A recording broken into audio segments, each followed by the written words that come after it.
আমার নাম পূজা। আমার স্বামী সৌদি আরবে ড্রাইভারের কাজ করেন, যার জন্য আমি তার অনুপস্থিতি খুব অনুভব করি। প্রতিদিন রাতে অনেক সময় আমি রোমান্টিক গল্প বা সিনেমা দেখি, যা আমার মধ্যে এক ধরনের আবেগ ও অনুভূতি জাগিয়ে তোলে। আমি সালমান খানের অনেক বড় ভক্ত ছিলাম, কিন্তু সেই অনুভূতিগুলো কিভাবে পূরণ করব তা বুঝে উঠতে পারি না। একদিন আমার ভাতিজার কথা মনে পড়ল, যে দেখতে বেশ সুদর্শন ও শক্তিশালী যুবক। তার বয়স ১৯ হলেও তাকে দেখতে ২৫ বছরের মতো লাগে, কারণ সে শরীরচর্চায় যথেষ্ট মনোযোগী। তখন মনে হলো, যদি আমার স্বামী দূরে থাকে, তবে কেন না এই একাকিত্ব কিছু আনন্দময় মুহূর্তে রূপান্তরিত করি। যেন আমার মনের আশা পূরণ হয়। আমার বিবাহ হয়েছে মাত্র ১ মাস আগে। আমার স্বামী সৌদি আরবে কাজের জন্য চলে গিয়েছে, যার জন্য তাকে সবসময় কাছে পাই না। তার এই দীর্ঘ অনুপস্থিতি আমার মনে এক ধরনের খালি অনুভূতি তৈরি করেছে। প্রতি রাতেই একা থাকার কষ্টে অস্থির হয়ে পড়ি, যেন আমার মনের অনেক ইচ্ছে অপূর্ণই থেকে যাচ্ছে। একদিন একাকিত্ব কাটানোর জন্য আমি সুন্দর করে সাজগোজ করে নিজের ঘরে বসেছিলাম। তখন ভাবলাম, আমার ভাতিজার সাথে কিছু সময় কাটালে হয়তো মন কিছুটা ভালো লাগবে। তাই তাকে ঘরে ডেকে এনে কথা বলার চেষ্টা করলাম। আমাকে দেখে সে হাসল এবং বলল, আপনি আমাকে যা বলতে চান খোলাখুলি বলুন, আমি সব শুনতে রাজি আছি। তার কথা শুনে কিছুটা বিস্মিত হলেও একটা শান্তি অনুভব করলাম, কেননা এতদিন নিজের মনের কথাগুলো কারো সাথে শেয়ার করিনি। অবশেষে আমরা দুজনেই গল্প করতে করতে সময় কাটানোর সিদ্ধান্ত নিলাম, যা আমাদের দুজনের জন্যই এক ধরনের স্বস্তি আর আনন্দের মুহূর্ত ছিল। তারপর বন্ধুরা, আজকের গল্পটা অনেক বেশি স্পেশাল। আশা করছি তোমাদের ভালো লাগবে। প্রতিদিন গল্প শুনতে চাইলে আর গল্পগুলো ভালো লাগলে ভিডিওটি লাইক, শেয়ার এবং চ্যানেলটি সাবস্ক্রাইব করো। আমার ছোটবেলা থেকেই বিয়ের প্রতি আগ্রহ ছিল। প্রায় ১২ বছর বয়স থেকেই আমার মধ্যে এক ধরনের আকাঙ্ক্ষা জন্মেছিল। স্কুল ও কলেজে বন্ধুরা মাঝে মধ্যে মজার ছলে বিভিন্ন রোমান্টিক গল্প বা হিন্দি সিনেমা দেখাত, যেগুলো দেখার পর নিজের আবেগ সামলানো কঠিন হয়ে পড়ত। এভাবেই আমার মনে বিয়ের ইচ্ছা আরও গভীর হয়ে ওঠে। তবে আমি দেখতে খুব সুন্দর না হওয়ার কারণে অনেক প্রস্তাব এসেও ফিরে যেত, যা আমার মন ভেঙে দিত। যতই বিয়ের ইচ্ছা বাড়তে থাকত, ততই বিয়ের ব্যাপারে বিলম্ব হচ্ছিল। অনেক খোঁজাখুঁজির পর অবশেষে আমার বাবা মা একটা প্রস্তাব পেলেন এবং দ্রুত বিয়ের সিদ্ধান্ত নিলেন। ছেলেপক্ষেরও বিয়ের তাড়াহুড়ো ছিল, আর আমিও বেশ আগ্রহী ছিলাম, তাই আমাদের বিয়েটা ১ মাসের মধ্যেই হয়ে গেল। আমি ভীষণ খুশি ছিলাম আমার নতুন জীবনে প্রবেশ করে, কিন্তু এই সুখ দীর্ঘস্থায়ী হল না। বিয়ের কয়েকদিন পরেই জানতে পারলাম, আমার স্বামী সৌদি আরবে চাকরি করেন এবং সেখানে ড্রাইভারের কাজের জন্য তাকে বেশিরভাগ সময় বাইরে থাকতে হয়। যখন জানলাম তিনি ১ মাস পরেই ফিরে যাবেন, তখন আমার মন খারাপ হয়ে গেল। এই ভেবে আমি কান্না করে ফেললাম। এভাবেই আমি তার অনুপস্থিতি সত্ত্বেও নিজের অনুভূতিগুলোর সাথে মানিয়ে চলার চেষ্টা করছিলাম, কিন্তু প্রতিনিয়ত তার কাছাকাছি থাকার চাওয়াটা আমার মনকে অস্থির করে তুলেছিল। রাতে আমি ভালো করে ঘুমাতে পারতাম না। আমি একদিন স্বামীকে জিজ্ঞাসা করলাম, যদি তোমাকে সৌদি আরবেই থাকতে হয়, তাহলে বিয়ে কেন করলে? তিনি আমাকে বললেন, আমার ছোট ভাই বোনেরা এখনো পড়াশোনা করছে, আর আমার ভাতিজার দেখাশোনা আমাকেই করতে হয়। তারা নিজেদের পায়ে দাঁড়ানো পর্যন্ত সংসারের দায়িত্ব আমার উপরই থাকবে। এখানে থাকলে এত টাকা উপার্জন করতে পারতাম না, তাই সৌদি আরবে যেতে হয়েছে। তিনি আরও বললেন, সৌদি আরবে এমন একটা কাজ করি যাতে করে বাড়িতে কখনো টাকার অভাব না হয়। তখন আমি বললাম, তাহলে আমাকেও সঙ্গে নিয়ে চলো। তিনি মৃদু হেসে বললেন, এটা এত সহজ নয়। সেখানে আমার নিজের কোনো বাসা নেই, আর ভাড়াও খুব বেশি। আমরা অনেকজন মিলে একটি ঘরে থাকি, তাতে আমাদের খরচ কিছুটা কম হয়। এরপর তিনি বললেন, আমি বছরে একবার আসি, সেটাও মাত্র ১ মাসের জন্য। তার এই কথা শুনে আমার মন ভারাক্রান্ত হয়ে গেল। মনে অনেক কষ্ট হলো এবং ক্ষোভও জন্মালো। আমার বিয়ে খুব সাদামাটাভাবে হয়েছিল এবং যেসব স্বপ্ন দেখেছিলাম তার কিছুই পূরণ হয়নি, কিন্তু সবকিছু সহ্য করে চলছিলাম। আমার স্বামীর স্বভাব ছিল খুবই গম্ভীর। তিনি কখনো খোলাখুলি কথা বলতেন না বা তার সমস্যার কথা প্রকাশ করতেন না। সবকিছু জেনেও আমি নিজেকে ধৈর্য ধরে সামলে নিয়েছিলাম। আমার স্বামীর বিয়ে করাটা মূলত পরিবারের ইচ্ছাতেই হয়েছিল, যেন তিনি পরিবারের কাজে সাহায্য করতে পারেন। রাগ হলেও আমার স্বামীর উপর কোনো প্রভাব পড়ল না, আর তিনি সৌদি আরব চলে গেলেন। আমি আবারও একাকিত্বে ডুবে গেলাম। রাতের বেলা ঘুম আসত না, আর তার সাথে কাটানো মুহূর্তগুলো মনে পড়ত। সারাদিন কেটে যেত, কিন্তু তার সাথে কোনো যোগাযোগ হতো না। শুধু রাতে 15 মিনিটের জন্য ভিডিও কল করত, আর সেই সময়টাতেও পরিবারের খোঁজ খবর নিত। আমি তার সাথে মনের কথা বলতে চাইতাম, কিন্তু তার কাছে সময় থাকত না। আমার শাশুড়ি সামান্য কথাবার্তা বলতেন, বাকিটা সময় আমি ঘরের কাজে ব্যস্ত থাকতাম। তবে আমার ছোট ভাতিজা ছিল, যে মাঝে মাঝে আমার সাথে কথা বলতো। আমার শাশুড়ি রাতের বেলা তাড়াতাড়ি ঘুমিয়ে পড়তেন, যার ফলে আমি আর আমার ভাতিজা ঘরে একা থাকতাম।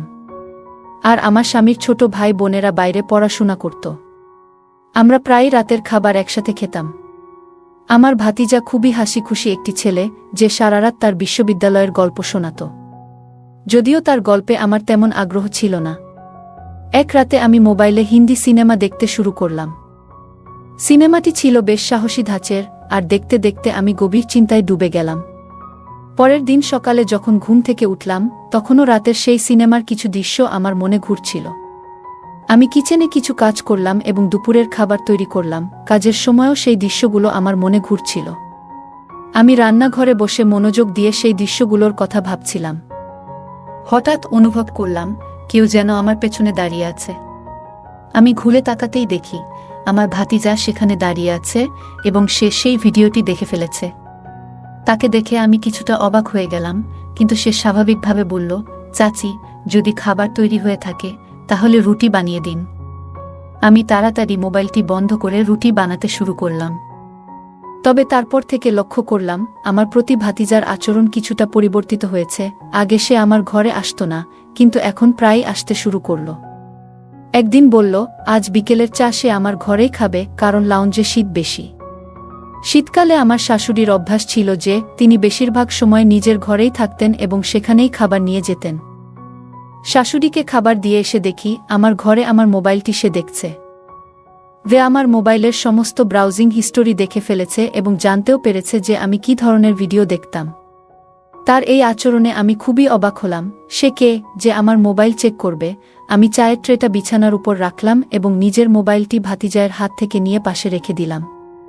চা খেতে খেতে ভাতিজা হেসে আমাকে জিজ্ঞাসা করল, চাচি, আপনার কী ধরনের সিনেমা পছন্দ? তার এই প্রশ্ন শুনে আমি কিছুটা অপ্রস্তুত বোধ করলাম এবং বললাম, তোমার প্রশ্নের অর্থ কি? সে হেসে ব্যাখ্যা করল, মানে আপনার কি অ্যাকশন মুভি ভালো লাগে নাকি রোমান্টিক? আমি তার দিকে তাকাতেই সে বলল, রোমান্টিক সিনেমার মধ্যে একটা আলাদা ব্যাপার আছে, বিশেষ করে হিন্দি সিনেমায়। আমি চুপ থাকায় সে নিজেই আবার বলল, চাচি, আপনি চাইলে আমাকে বন্ধু ভাবতে পারেন। ভাতিজা চাচির মধ্যে বন্ধুত্ব তো হওয়াই স্বাভাবিক, আর আপনার একাকিত্বে আমিও পাশে থাকতে পারি। তার কথাগুলো শুনে আমি কিছুটা লজ্জা পেলাম এবং বললাম, আমার মাথা একটু ব্যথা করছে। তুমি চা তোমার ঘরেই গিয়ে খাও। যদিও আমি বন্ধুত্বপূর্ণভাবে মিশতে চেয়েছিলাম, তবু কিছুটা অস্বস্তি অনুভব করছিলাম। কথা বলার ধরন দেখে আমি কিছুটা বিরক্ত হলাম এবং কড়া ভাষায় ভাতিজাকে বললাম যে এখানে থেকে চলে যাও, সে নিজের চা নিয়ে তার ঘরে চলে যেতে পারে। সে বিনা দ্বিধায় কাপটা হাতে নিয়ে ঘরে চলে গেল। সাধারণত কাজের ফাঁকে ফাঁকে সে মাঝে মাঝে আমার সঙ্গে হালকা মজা করত, কিন্তু সেদিনের পর থেকে সে কিছুটা চুপচাপ হয়ে গেল। পরদিন সকালে যখন আমি রান্নাঘরে সকালের নাস্তা বানাচ্ছিলাম, তখন সে হঠাৎ নিজের ঘর থেকে চাচি চাচি বলে ডাকতে শুরু করল। আমি তার ঘরে ঢুকে দেখি সে নিজের শার্টের বোতাম লাগানোর চেষ্টা করছে। আমাকে দেখে সে বলল, চাচি, আমার শার্টের বোতাম খুলে গেছে, আপনি কি একটু সাহায্য করতে পারেন? আমি কিছুটা দ্বিধা নিয়ে তার শার্টের বোতাম লাগাতে শুরু করলাম আর কাজের মধ্যে মনোযোগ দিলাম। কাজ করতে করতে হঠাৎ আমি লক্ষ্য করলাম সে আমার দিকে মনোযোগ দিয়ে তাকিয়ে আছে, যা আমাকে একটু অস্বস্তিতে ফেলল। একসময় যখন আমার চুলের একগুচ্ছ সামনে এসে পড়েছিল, সে নরমভাবে সেটি সরিয়ে কানের পেছনে রেখে দিল। আমি একটু চমকে পিছিয়ে আসলাম, আর সে হেসে বলল, চাচি, শুধু চুলগুলো সরিয়ে দিলাম, আপনি এত ঘাবড়ে গেলেন কেন? আমি দ্রুত বোতাম লাগানো শেষ করে নিজের ঘরে চলে এলাম। আমার মনে কিছুটা অস্বস্তি হচ্ছিল, তবে আমি নিজেকে সামলে নিলাম।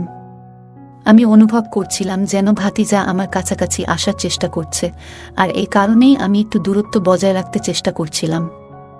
এক রাতে যখন গভীর ঘুমেছিলাম, হঠাৎ মনে হলো কেউ যেন আমাকে গভীর মনোযোগ দিয়ে দেখছে। এই অস্বস্তিতে আমার ঘুম ভেঙে গেল। ঘরে শুধু মৃদু নাইট ল্যাম্পের আলো জ্বলছিল। চারপাশে তাকিয়ে দেখলাম আর ভাবলাম কেন আমার এ ধরনের অস্বস্তি হচ্ছে।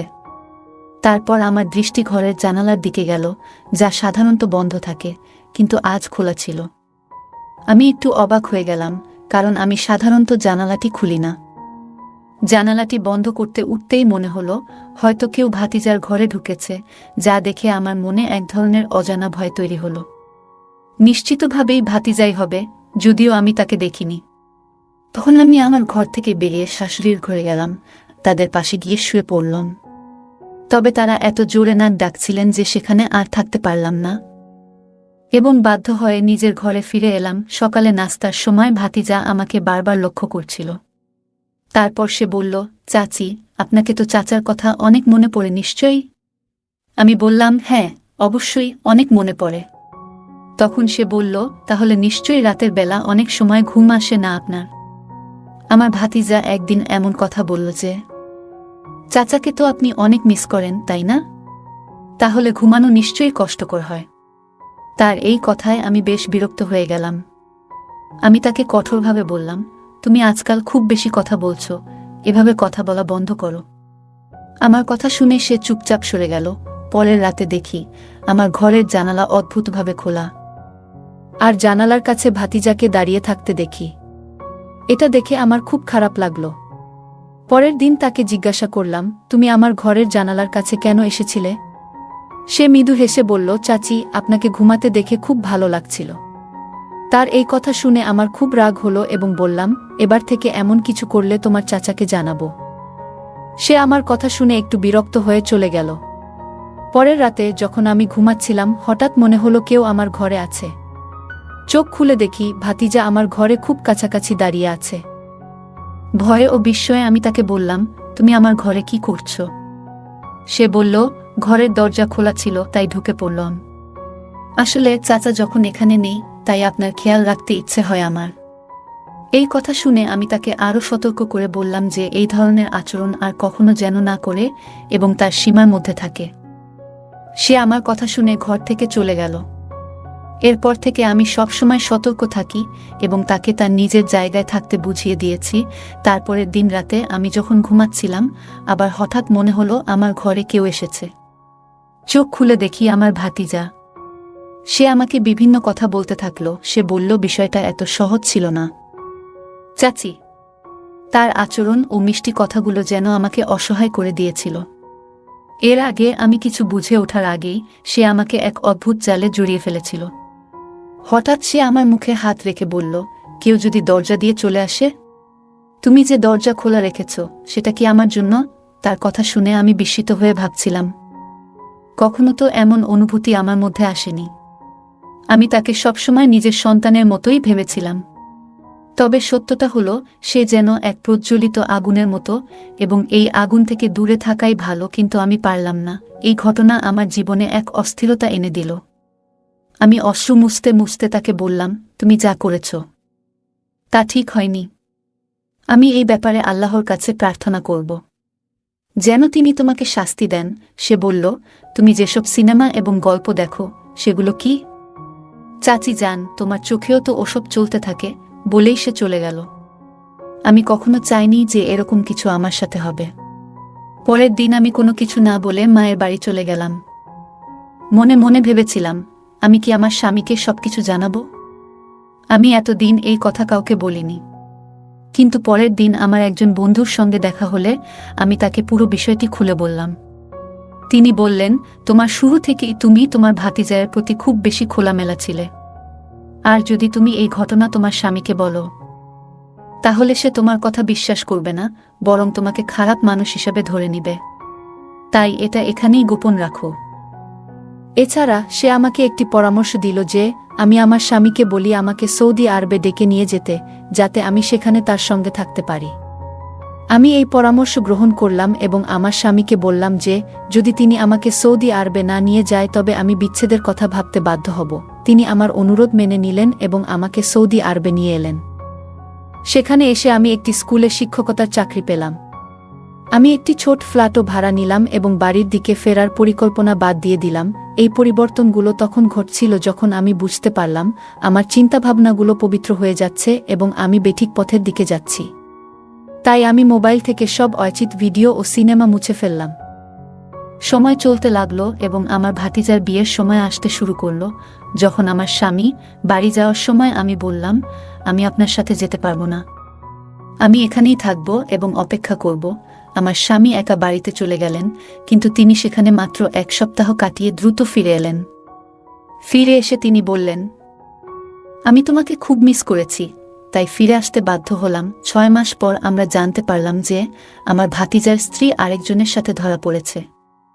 এটি শুনে আমার মনে অনেক শান্তি এলো, কারণ যে ব্যক্তি আমার জীবনকে উল্টে দিয়েছিল তার প্রতি আল্লাহর কোনো না কোনো শিক্ষা দিতে শুরু করেছেন। আমি সবসময় ধৈর্য ধরেছি। একটু সময় পর আল্লাহ আমাকে সন্তানের সৌভাগ্য দিলেন। আমার এখানে যমজ বাচ্চা হলো এবং আমি তাদের সঠিকভাবে বড় করার চেষ্টা করলাম। বর্তমানে আমি আমার জীবনে খুবই খুশি আছি এবং আমার পরিবারের সঙ্গে একটি সুখী জীবন কাটাচ্ছি। গল্পে একজন নারী তার ভাতিজার প্রতি অতি খোলামেলা আচরণের জন্য সমস্যায় পড়েছেন। এতে বোঝা যায় যে আমাদের নিজেদের ও অন্যদের সাথে সম্পর্কের ক্ষেত্রে সতর্কতা অবলম্বন করা প্রয়োজন। আত্মীয় বা ঘনিষ্ঠ কারো সাথে আচরণের ক্ষেত্রে মনের মাঝে সুস্থ সীমারেখা বজায় রাখা গুরুত্বপূর্ণ। গল্পের নারী আল্লাহর কাছে ধৈর্য নিয়ে প্রার্থনা করেছেন, যা তাকে কঠিন পরিস্থিতি মোকাবেলা করতে সহায়তা করেছে। কঠিন সময়ে ধৈর্য ও প্রার্থনা আমাদের মনোবল যোগায় এবং সমস্যার সমাধানে সহায়তা করে। ভাতিজার আচরণকে তিনি এক ধরনের প্রজ্বলিত আগুনের মতো মনে করেছেন এবং পরে নিজেকে তা থেকে দূরে রাখতে চেষ্টা করেছেন। নেতিবাচক সম্পর্ক ও পরিস্থিতি থেকে দূরে থাকা প্রয়োজন, যাতে আমরা আমাদের জীবনে মানসিক শান্তি বজায় রাখতে পারি। গল্পের নারী তার জীবনকে সংশোধন করতে অপ্রয়োজনীয় ভিডিও এবং সিনেমা থেকে নিজেকে দূরে রেখেছেন। তিনি পবিত্র ও আত্মনিয়ন্ত্রিত জীবনের জন্য এই সিদ্ধান্ত নিয়েছেন। এটি আমাদের শেখায় যে আত্মনিয়ন্ত্রণ ও নিজেকে সঠিক পথে নিয়ে যাওয়া জীবনের মান উন্নত করে। গল্পে নারী ধৈর্য ধরেছেন এবং অবশেষে দেখেছেন যে ভাতিজার স্ত্রীর বিশ্বাসঘাতকতা ঘটেছে। এতে তিনি শান্তি খুঁজে পেয়েছেন, কারণ এটি তাকে মনে করিয়েছে যে আল্লাহ ন্যায় বিচারক এবং আমরা আমাদের জীবনের ন্যায়ের উপর পূর্ণ নির্ভর করতে পারি। বন্ধুরা, যদি এই গল্পটি ভালো লেগে থাকে তাহলে দয়া করে ভিডিওটি লাইক করুন এবং আমাদের চ্যানেলটি সাবস্ক্রাইব করুন। পাশে থাকা বেল আইকনটি প্রেস করুন, যাতে করে আমরা যখনই নতুন ভিডিও আপলোড করি তার নোটিফিকেশন সবার আগে আপনার কাছে পৌঁছে যায়। ধন্যবাদ, দেখা হবে আমাদের পরবর্তী ভিডিওতে।